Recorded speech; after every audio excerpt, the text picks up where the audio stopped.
Bismillahirrahmanirrahim. Assalamualaikum warahmatullahi wabarakatuh. Alhamdulillah, nahmaduhu wa nasta'inuhu wa nastaghfiruh wa na'udzu billahi min syururi anfusina wa min sayyiati a'malina. May yahdihillahu fala mudilla lahu wa may yudlilhu fala hadiyalah. Asyhadu an la ilaha illallah wahdahu la syarikalah wa asyhadu anna Muhammadan abduhu wa rasuluhu la nabiyya ba'dah. Allahumma shalli ala sayidina Muhammad wa ala ali sayidina Muhammad. Rabbi shrah li sadri wa yassir li amri wahlul 'uqdatam min lisani yafqahu qawli. Subhanaka la ilma lana illa ma 'allamtana innaka antal alimul hakim. Amma ba'du. Alhamdulillah, segala puji hanya bagi Allah.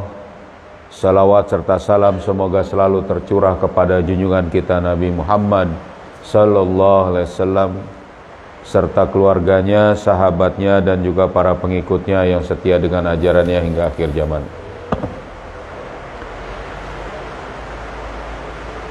Anak-anakku sekalian dan para asatidzah yang dirahmati Allah, kita lanjutkan kembali kajian kita tentang Afkarun Siyasiyah, kitab Afkar Siyasiyah. Kita masuk kepada bab Fahmul Muwaqifid Duwali, jadi memahami situasi atau kondisi internasional, situasi internasional.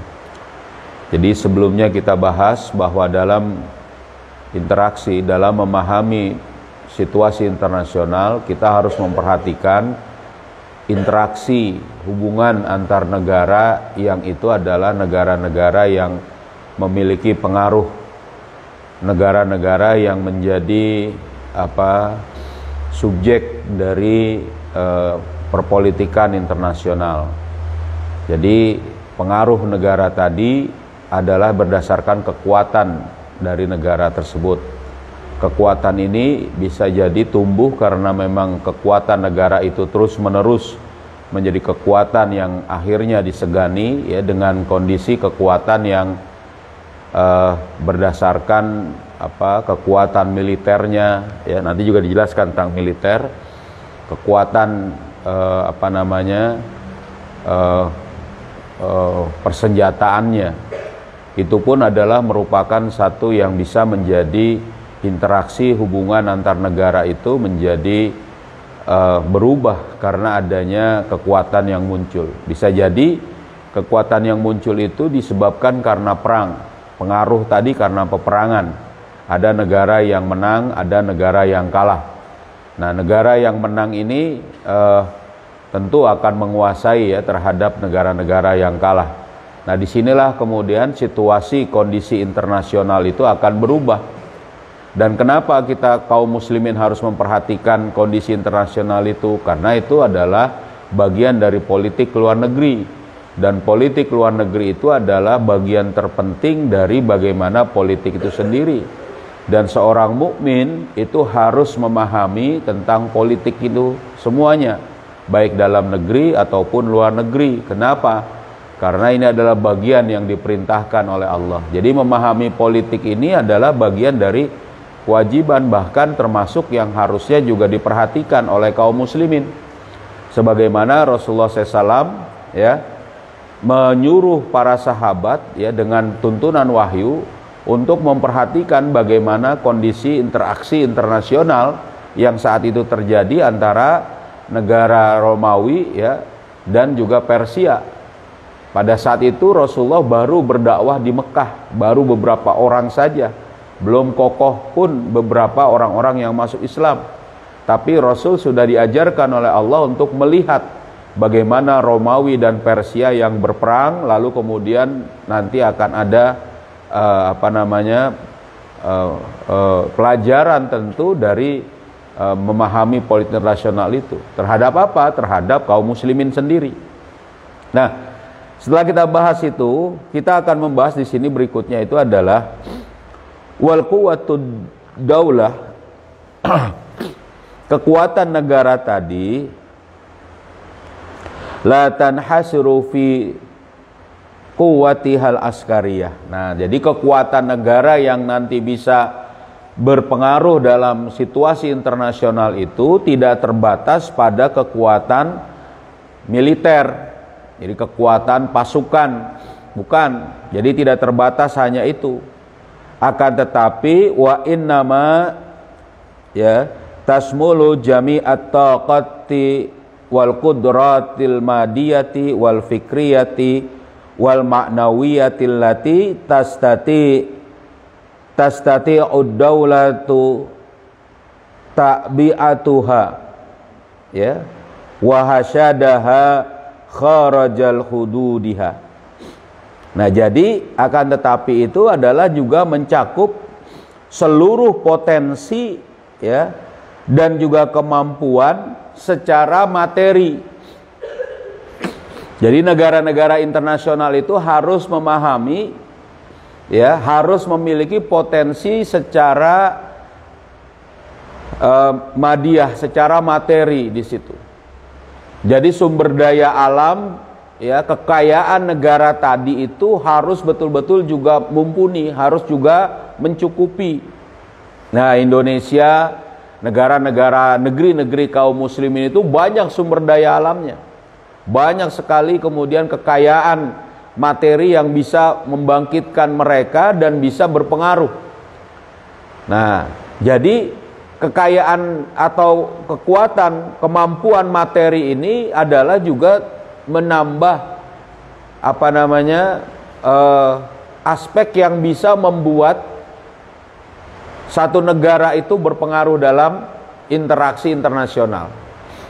Jadi negara yang miskin ya, negara yang nggak ada sumber dayanya, alamnya yang mungkin pada saat itu mungkin tandus atau mungkin tidak mengandung banyak sumber daya alamnya, maka tidak bisa itu dibangkitkan. Jadi menjadi faktor yang melemahkan. Meskipun awalnya dia mungkin adalah negara yang memiliki pasukan yang besar, tapi lama kelamaan atau tadi tidak ditunjang oleh potensi itu. Nah, begitu juga setelah kekuatan atau potensi secara materi, begitu juga wal fikriyah, secara pemikiran, intelektual. Jadi ini adalah sumber daya manusianya. Ini bagi negara secara umum.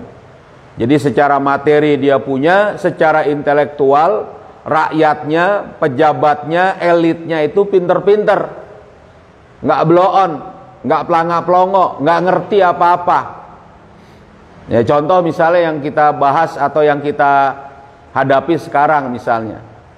Pada saat misalnya sekarang terjadi, ternyata kalau pekan lalu kita masih mungkin menduga-duga Rusia itu tidak betul-betul akan menyerang Ukraina, ya kan? Tapi terprovokasi oleh tindakan pemimpin negaranya, pemimpin Ukraina itu. Yang pemimpin Ukraina itu bukan seorang negarawan. Sudahlah kemudian sudah membuat panas Rusia. Rusia pun dalam kondisi terjebak.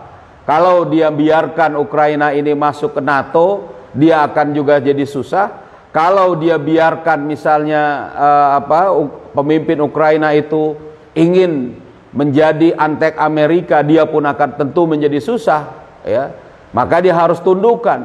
Dia menundukkannya dengan peperangan pun akan menyulut permusuhan internasional. Mana yang dia pilih? Dia terjebak. Ternyata pemimpin negara Ukraina ini malah jadi bukan negarawan. Jadi bukan orang yang bijak mengambil kebijakan. Dia malah manas-manasin Rusia. Dia malah terus berinteraksi dengan Amerika, berinteraksi dengan Eropa, ya kan? Bahkan kemudian juga betul-betul menginginkan untuk masuk NATO. Ya, seperti kita sudah bahas, NATO itu adalah Pakta Pertahanan Atlantik Utara atau Pakta Pertahanan dari blok barat dalam aspek militer. Pemimpinnya Amerika di situ bersama negara-negara Eropa. Ya kan, Eropa Barat. Sedangkan Eropa Timur dulu itu ada Pakta Warsawa namanya. Itu adalah blok militer dari blok timur. Sosialis komunis kebanyakan dulu dipimpin oleh Uni Soviet. Nah, Ukraina ini adalah negara yang pernah menjadi wilayahnya Uni Soviet. Saat Uni Soviet bubar, jadilah Rusia dan Ukraina dan beberapa negara yang lain. Lah ini kok malah mau masuk kepada NATO. Lah marahlah kemudian itu Rusia. Akhirnya walaupun tidak betul-betul terjadi perang yang walaupun tentu dahsyat juga, lumayan juga, ya kan? Ada pasukan yang dikerahkan. Jadilah itu kemudian ada korban dari rakyat dan juga penduduknya. Ini intelektualitas. Jadi intelektualitas berdiplomasi, bagaimana kemudian memikirkan negara yang harus ada pada diri seseorang pada saat dia memimpin negara. Dan dia harus dilatih dan dia harus paham dengan seluruh aspek politik. Nah ini, dia harus paham dengan politik luar negeri. Ternyata setelah dia diserang oleh Rusia, Ukraina ini, NATO tidak langsung membela dia, Amerika tidak langsung membela dia. Dia harus teriak-teriak dulu beberapa hari ini. Seminggu ini dia berteriak-teriak, apa? Mana bantuan, mana bantuan. Bahkan dia bilang mengerahkan seluruh orangnya. Jauh. Karena pasukan yang dia punya itu sedikit sekali. Peralatan militer jauh lebih kecil daripada punya Rusia. Ternyata tidak juga, susah itu sekarang pun. Karena tadi tidak kekurangan daya pemikiran yang kuat untuk seorang pemimpin. Memang kepemimpinan itu bagian dari garizatul baqa, hubus siyada, bisa orang itu memimpin. Tapi bagaimana gaya memimpin, bagaimana kemudian kecerdasan, kepiawaian itu harus terasah. Dan harus kemudian ada bagaimana dia terbiasa memimpin. Dan ngerti. Lah ini presiden Ukraina itu adalah apa? Tadinya itu bukan betul-betul politisi. Dia entertainment, pelawak, artis. Coba. Jadi pemimpin akhirnya apa? Ya tadi langkah itu tidak tepat untuk terus ngotot menjadi anggota NATO. Sebenarnya begitu. Nah, ini adalah kekuatan fikriyah yang kemudian membuat keadaan satu negara menjadi lemah atau kuat. Dan yang berikutnya adalah kekuatan maknawiyah, kekuatan mental, motivasi, ya, akhlak di situ. Gitu. Yang itu dimiliki oleh satu negara. Jadi contoh bagaimana kekuatan maknawiyah. Jadi sebenarnya gini, kekuatan yang harus dimiliki oleh umat Islam itu atau suatu umat itu adalah sebenarnya tiga. Ini sama sebenarnya, tapi ini dalam konteks negara. Yaitu adalah kekuatan madiyah, maknawiyah, dan ruhiyah. Dalam kitab Fikrul Islam, nanti mungkin kalian masuk dalam pelajaran itu ya.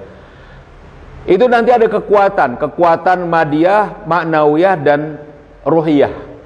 Madiyah ini adalah tadi persenjataan, termasuk juga sumber daya, kekayaan. Itu madiyah, ya kan? Misalnya satu negara yang punya banyak tambang biji besi, dia mampu untuk kemudian membuat peralatan-peralatan, tambang batu bara, minyak dan sebagainya, sehingga dia mampu membuat itu. Nah, ini kekuatan materi. Kekuatan materi ini tidak bisa diabaikan, tentu tadi sudah kita bahas. Yang kedua, ini kekuatan maknawiyah, kekuatan akhlak, kekuatan motivasi. Ini bisa mengalahkan kekuatan maknawiyah. Contoh misalnya pada saat nanti kalau kalian belajar juga, itu pada saat perang Kamboja, perang Vietnam tahun 1979 atau 78, sekitar tahun segituan. Ya, tahun 77 juga dimulai. Jadi provokasi perang Vietnam itu adalah antara Amerika dengan Vietnam di Asia Tenggara di situ. Nah, ngapain Amerika itu mengirimkan pasukan, ingin menjatuhkan pemimpin Vietnam, ya. Bahkan dia itu menyerang Vietnam agar apa? Agar bisa menarik Cina untuk ikut perang, sehingga apa? Dia punya alasan untuk menyerang Cina. Itu salah satunya juga. Kekuatan militer luar biasa Amerika mengerahkan. pesawat tempur, helikopter, ya kan, amunisi, tentara semua. Tapi ternyata dikalahkan oleh Vietnam, ya. Ini cerita perang, jangan ngantuk. Tapi dikalahkan oleh Vietnam dengan apa? Dengan kekuatan yang bersifat maknawiyah tadi. Dengan semangat bahwa negaranya ini diserang, dia kemudian juga bangkit dengan tenaga seadanya, dengan kemudian tapi punya motivasi. Pasukan Amerika pada waktu itu nggak punya motivasi apa, dia cuma disuruh, dia cuma kemudian apa, petugas pasukan, nggak punya heroik. Tapi Vietnam sangat heroik. Akhirnya pasukan Amerika kalah, harus mundur dari Vietnam. Malu itu, dia harus bikin banyak sekali, misalnya pada saat itu mendapati kerugian dari peperangan tadi. Dulu juga gitu Indonesia lawan pasukan-pasukan Belanda. Heroik, Bung Tomo mengobarkan semangat para pemuda, ya. Kemudian sampai kemudian memenangi peperangan pada saat itu. Kenapa? Karena memiliki kekuatan maknawiyah itu. Jadi kekuatan maknawiyah ini bisa mengalahkan kekuatan madiyah. Yang ketiga itu adalah kekuatan ruhiyah. Nah, kekuatan ruhiyah ini adalah kekuatan kesadaran manusia kepada Tuhan, kepada Allah, kekuatan ideologis.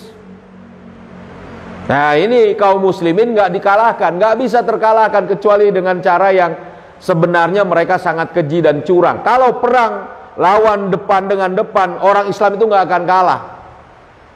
Ya, kecuali pemimpinnya ini pengkhianat. Sebagai pernah terjadi perang Arab yang kita bahas ya dalam kasus Palestina, ya kan? Bagaimana tahun 66 perang melawan Israel, ya, beberapa negara Arab kok bisa kalah lawan Israel, nah, kira-kira gitu. Nah, ini karena apa? Pengkhianatan pemimpin-pemimpinnya. Kekuatan ruhiyah, kekuatan kesadaran hubungan dengan Allah, kekuatan bahwa akan mendapat surga, itu sudah dibuktikan oleh Rasulullah SAW dalam perang Badar.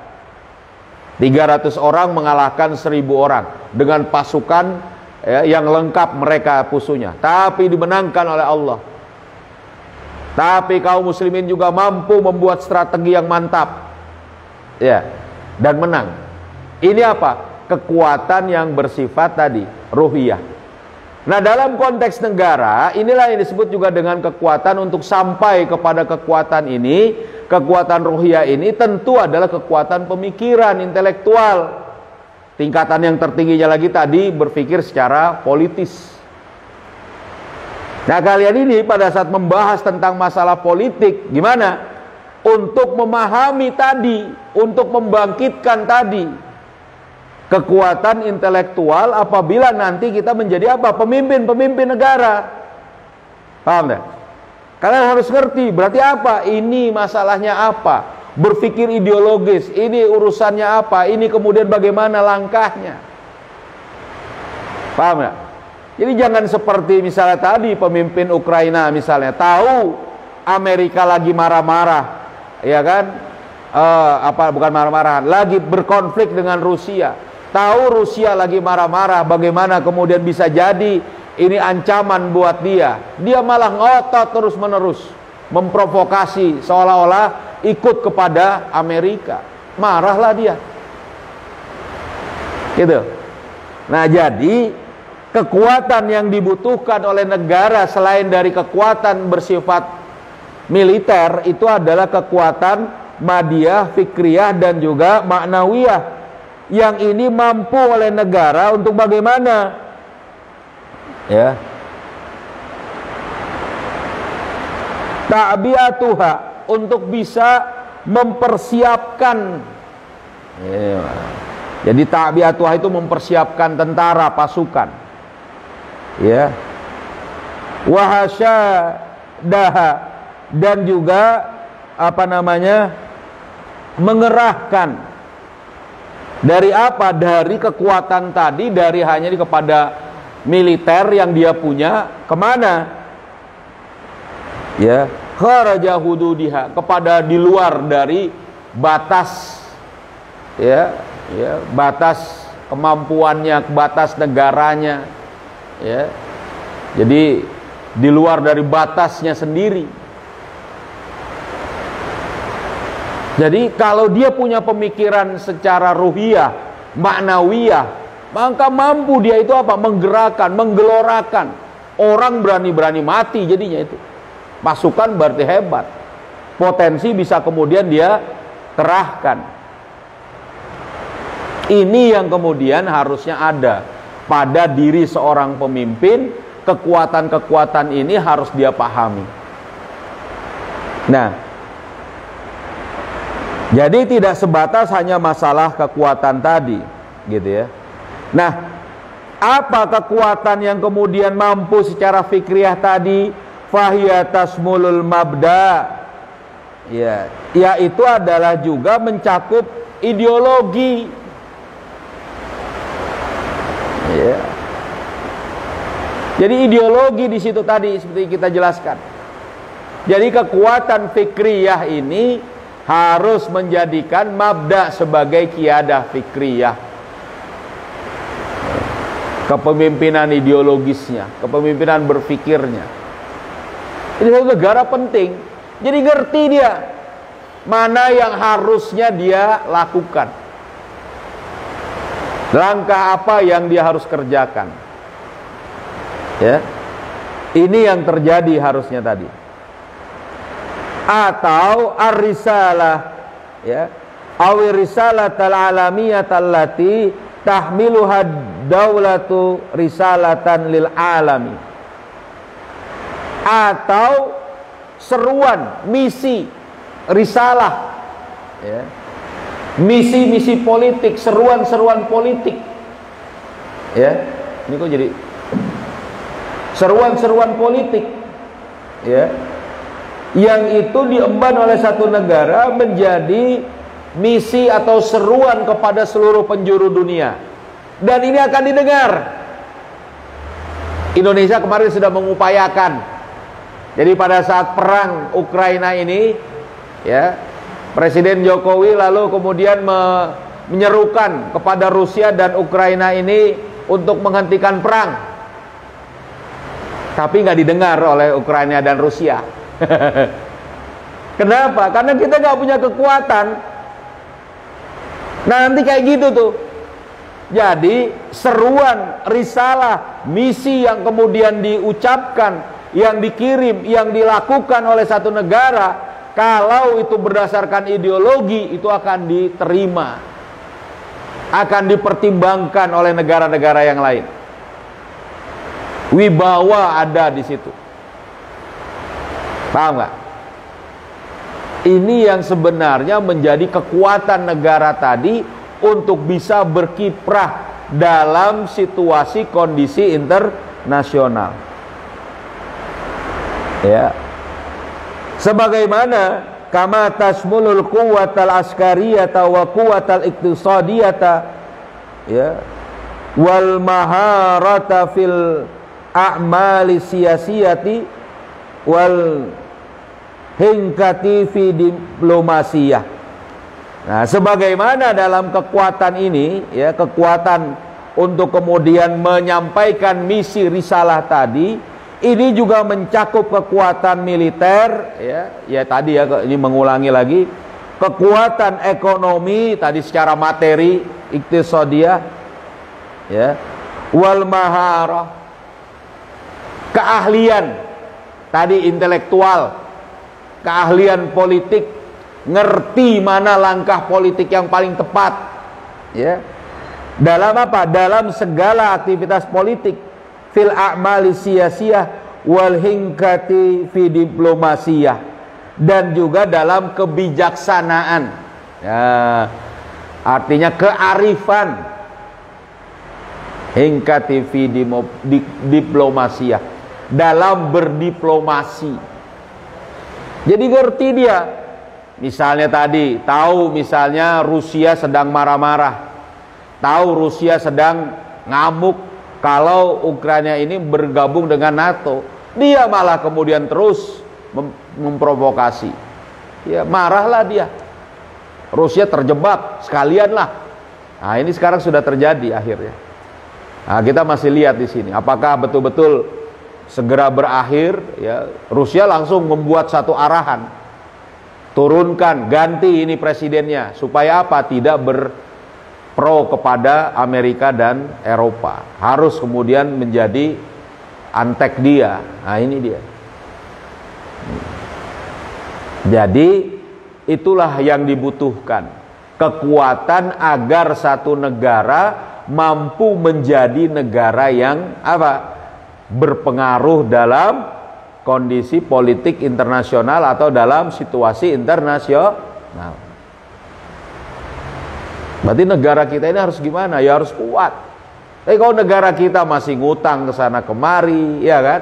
Masih kemudian tidak solid politik di dalam negeri, kekayaan alam dirampok ke sana kemari oleh siapa? Segeluruh negara. Nggak punya kekuatan ekonomi, nggak punya kekuatan intelektual, berdiplomasi kemudian juga ya cetek-cetek aja, ya kan? Maka ya susah, jauh. Apalagi kalau kita nggak punya kekuatan militer, ya. Peralatan militer pun yang dibeli adalah peralatan militer yang sudah usang misalnya, ya kan? Kekuatan menciptakan peralatan militer pun kurang misalnya, wah. Kemudian pasukannya juga bukan pasukan yang tangguh, misalnya ada pasukan-pasukan yang kemudian hanya sebatas ya tadi nepotisme, korupsi dan sebagainya bisa didiri tadi, wah kacau sudah kalau seperti itu.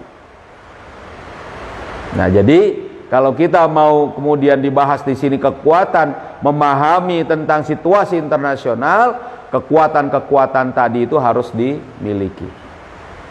Selain daripada kekuatan secara militer, tentu itu adalah satu hal yang penting di situ. Begitu. Paham? Ada yang mau ditanyakan? Atau ditambahkan? Cukup ya? Nah, sedikit-sedikit di sini kita. Jadi kita sudah membahas tentang memahami kondisi internasional. Ini dia. Oke, cukup ya. Mudah-mudahan menjadi tambahan untuk kita bisa paham. Kalau tidak ada, mari kita tutup dengan sama-sama membaca surat Al-Asr. Ya.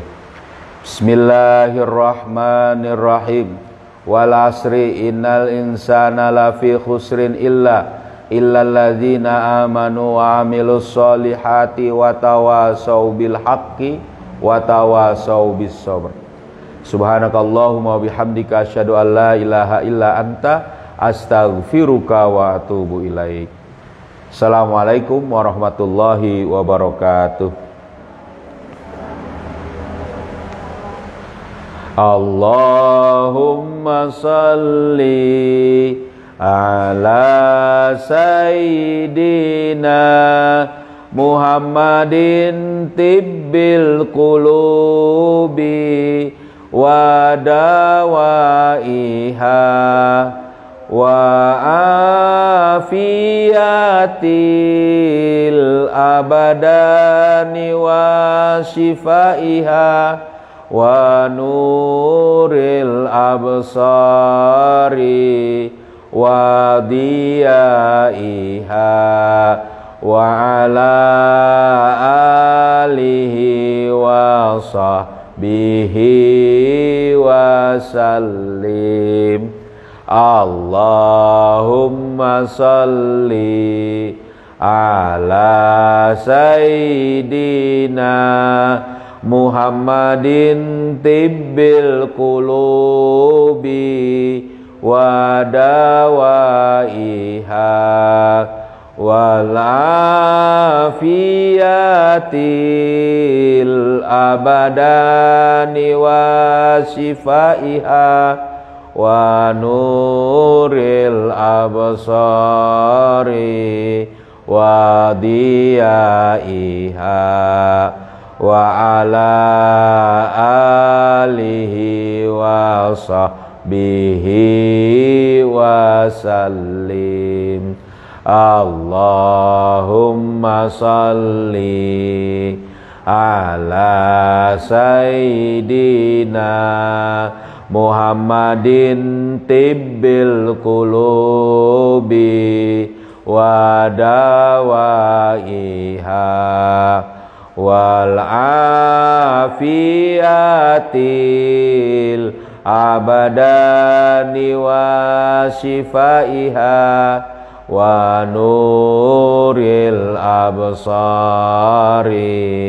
wa diyaiha wa ala alihi wa sahbihi wa sallim. Alhamdulillah.